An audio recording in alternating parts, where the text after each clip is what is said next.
اللهم صل على محمد وآل محمد. اللهم كن لوليك الحجة ابن الحسن صلواتك عليه وعلى آبائه في هذه الساعة وفي كل الساعة وليا وحافظا وقائدا وناصرا ودليلا وعينا حتى تسكنه أرضك طوعا وتمتعه فيها طويلا. بسم الله الرحمن الرحيم. اللهم إني أسألك باسمك بسم الله الرحمن الرحيم يا ذا الجلال والإكرام يا حي يا قيوم يا حي لا إله إلا أنت يا هو يا من لا يعلم ما هو ولا كيف هو ولا أين هو ولا حيث هو إلا هو يا ذا الملك والملكوت يا ذا العزة والجبروت يا ملك يا قدوس يا سلام يا مؤمن يا مهيمن يا عزيز يا جبار يا متكبر يا خالق يا باري يا مصور يا مفيد يا مدبر يا شديد يا مبدي يا معيد يا مبيد يا ودود يا محمود يا معبود يا بعيد يا قريب يا مجيب يا رقيب يا حسيب يا بديع يا رفيع يا منيع يا سميع يا عليم يا حليم يا كريم يا حكيم يا قديم يا علي يا عظيم يا حنان يا منان يا ديان يا مستعان يا جليل يا جميل يا وكيل يا كفيل يا مقيل يا منيل يا نبيل يا دليل يا هادي يا بادي يا أول يا آخر يا ظاهر يا باطن يا قائم يا دائم يا عالم يا حاكم يا قاضي يا عادل يا فاصل يا واصل يا طاهر يا مطهر يا قادر يا مقتدر يا كبير يا متكبر يا واحد يا أحد يا صمد يا من لم يلد ولم يولد ولم يكن له كفوا أحد ولم يكن له صاحبة ولا كان معه وزير ولا اتخذ معه مشيرا ولا احتاج إلى ظهير ولا كان معه من إله غيره لا إله إلا أنت فتعاليت عما يقول الظالمون علوا كبيرا. يا علي يا شامخ يا بازخ يا فتاح يا نفاح يا مرتاح يا مفرج يا ناصر يا منتصر يا مدرك يا مهلك يا منتقم يا باعث يا وارث يا طالب يا غالب يا من لا يفوته هارب يا تواب يا أواب يا وهاب يا مسبب الأسباب يا مفتح الأبواب يا من حيثما دعي أجاب يا طهور يا شكور يا عفو يا غفور يا نور النور يا مدبر الأمور يا لطيف يا خبير يا مجير يا منير يا بصير يا ظهير يا كبير يا وتر يا فرد يا أبد يا سند يا صمد يا كافي يا شافي يا وافي يا معافي يا محسن يا مجمل يا منعم يا مفضل يا متكرم يا متفرد يا من علا فقهر، يا من ملك فقدر، يا من بطن فخبر، يا من عبد فشكر، يا من عصي فغفر، يا من لا تحويه الفكر ولا يدركه بصر ولا يخفى عليه أثر، يا رازق البشر، يا مقدر كل قدر، يا عالي المكان، يا شديد الأركان، يا مبدل الزمان، يا قابل القربان، يا ذا المن والإحسان، يا ذا العزة والسلطان، يا رحيم يا رحمن، يا من هو كل يوم في شأن، يا من لا يشغله شأن عن شأن، يا عظيم الشأن، يا من هو بكل مكان، يا سامع الأصوات، يا مجيب الدعوات، يا منجح الطلبات، يا قاضي الحاجات،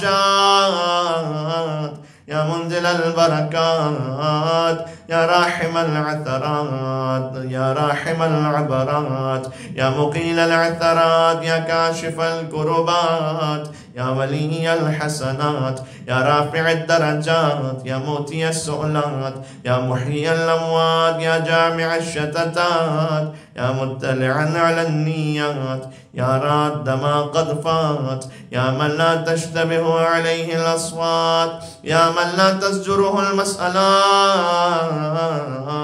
ولا تغشاه الظلمات، يا نور الأرض والسماوات، يا سابغ النعم، يا دافع النقام، يا بارئ النسام، يا جامع الأمم، يا شافي السقام، يا خالق النور والظلام، يا ذا الجود والكرم، يا من لا يتعرشه قدم، يا أجود الأجودين، يا أكرم الأكرمين، يا أسمع السامعين، يا أبصر الناظرين، يا جار المستجيرين، يا أمان الخائفين، يا ظهر اللاجين،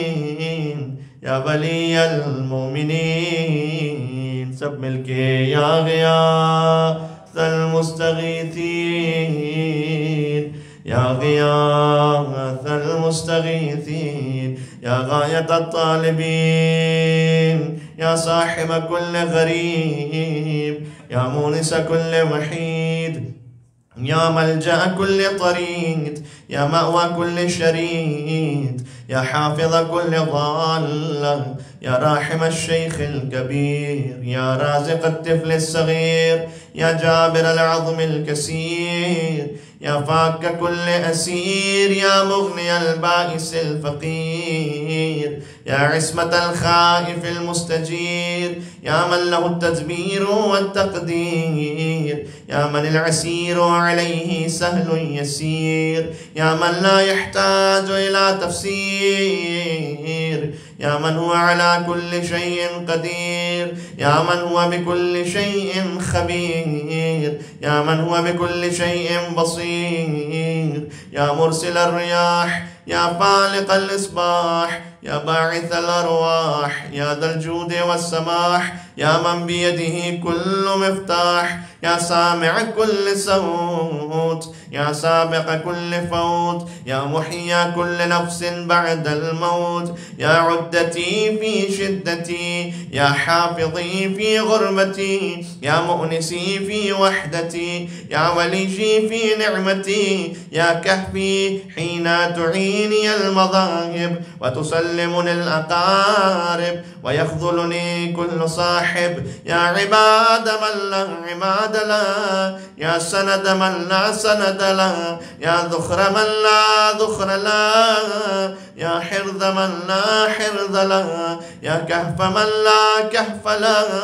يا كنز من لا كنز له، يا ركن من لا ركن له، يا غياث من لا غياث له، يا جار من لا جار له، يا جاري اللصيق، يا ركني الوثيق، يا إلهي بالتحقيق، يا رب البيت العتيق، يا شفيق يا رفيق، فكني من حلق المضيق واصرف عني كل هم وغم وضيق. أطيق، واكفني شر ما لا أطيق، وأعني على ما أطيق. يا راد يوسف على يعقوب، يا كاشف ضر أيوب، يا غافر ذنب داود، يا رافع عيسى ابن مريم ومنجيه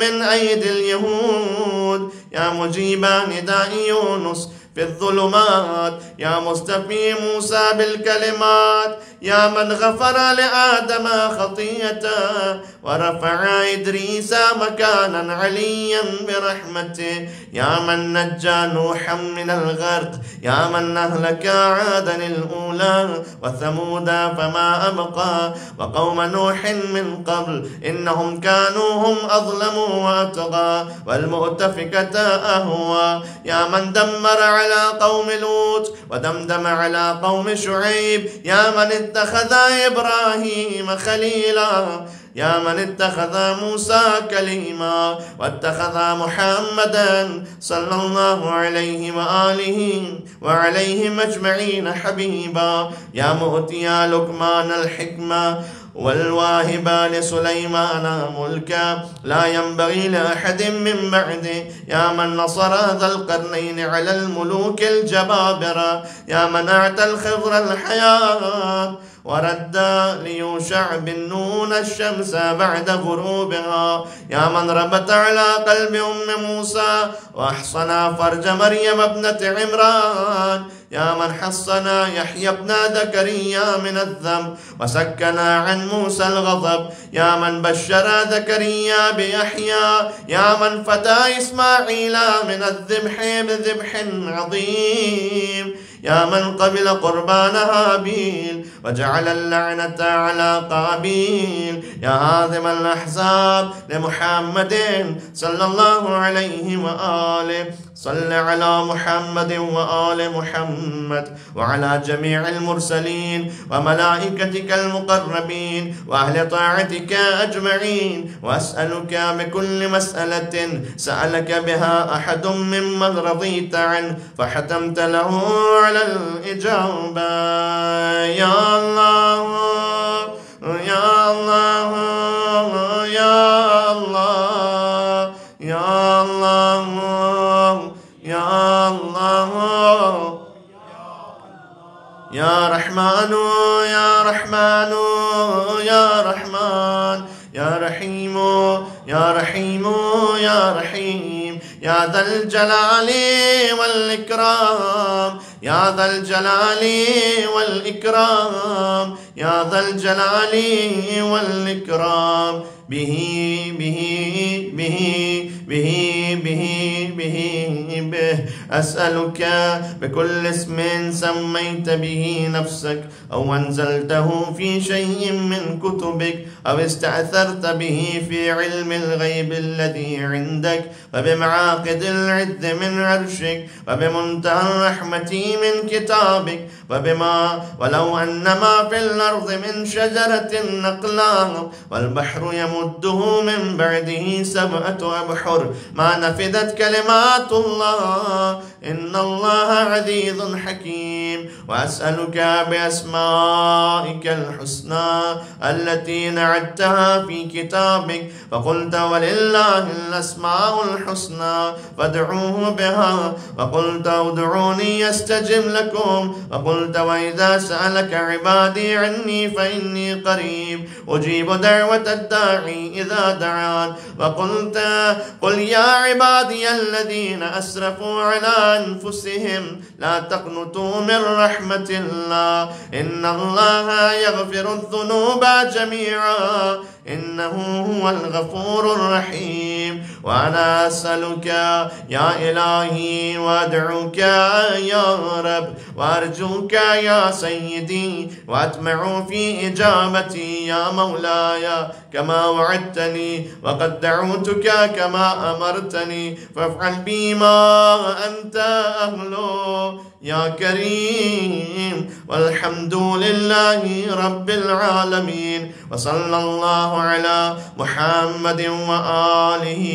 أجمعين.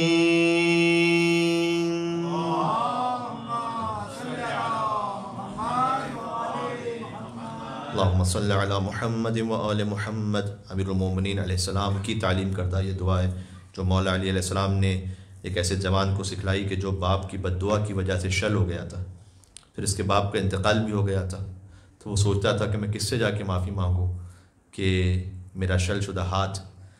रूब सेहत हो जाए। और उस वक्त अमीरुल मोमिनीन ने यह दुआ खाने काबा के करीब तालीम फरमाई, जिस दुआ की बरकत से उसका शल शुदा हाथ ठीक हो गया। इसीलिए इसे दुआ मशलूल कहते हैं। मशलूल यानी जो शल हो चुका हो, और इस दुआ के सदक़े में अल्लाह की जानिब से शिफा नसीब हुई। तमाम मरीज़ों की शिफायाबी की नीयत से अपने दिल में इंशाअल्लाह दुआ रखिएगा। और चूँकि मौला अली की सिखलाई भी दुआ है, रमज़ान मुबारक से हम करीब होते जा रहे हैं, तो